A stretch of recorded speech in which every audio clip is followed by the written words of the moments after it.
समुद्राच्या लाटांचा आवाज, सगळीकडे शांतता. रस्त्यावरती एक चीट पाखरू सुद्धा नाही. आणि ती एकटीच बस स्टॉपवर थांबली होती. तिला काहीच कळेना काय करावं. तेवढ्यात दुरून एक रिक्षा येताना दिसली आणि ती त्याच्या जवळ धावली. रिक्षा थांबावी म्हणून जीवाचा आटापिटा करत होती आणि रिक्षा तिच्या एका हाताच्या अंतरावर येऊन थांबली. ती लगबगीनं रिक्षात चढली आणि म्हणाली, डॉल्फिन सर्कल.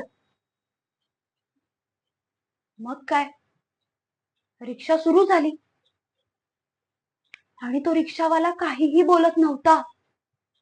तिने त्याचा चेहरा बघण्याचा खूप प्रयत्न केला, पण त्याचा चेहरा काही दिसलाच नाही. थोड्याच अंतरावर गेल्यावरती रिक्षा एका कच्च्या रस्त्यावरती वळाली आणि ती घाबरली.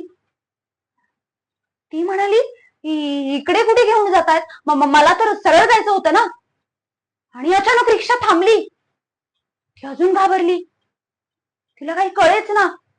आणि त्या घाबरलेल्या अवस्थेत म्हणाली, मुकाट्याने मला सोडा, नाहीतर. आणि तेवढ्यात त्याने तिच्याकडे बघितलं आणि नंतर आई आली. आई आली म्हणजे आई रूम मध्ये आली आणि तिने दिवे बंद केले म्हणून पुढचं वाचायचं राहिलं.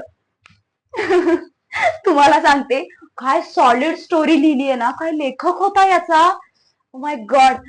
म्हणजे मला ना हे असे प्रकार खूप आवडतात. काय थ्रिलिंग असतं माहितीये.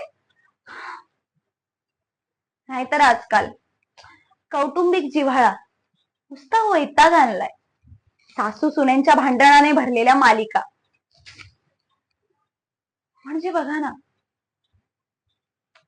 एक पडका वाडा, अंधार, भूत, ती रात्र, पक्ष्यांचे आवाज, असं काहीतरी पाहिजे.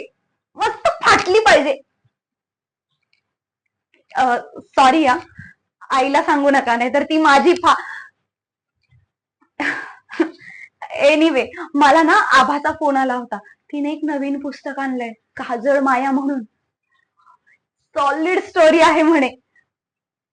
हा, मी निघते आता. चालेल, भेटूया नंतर. बाय.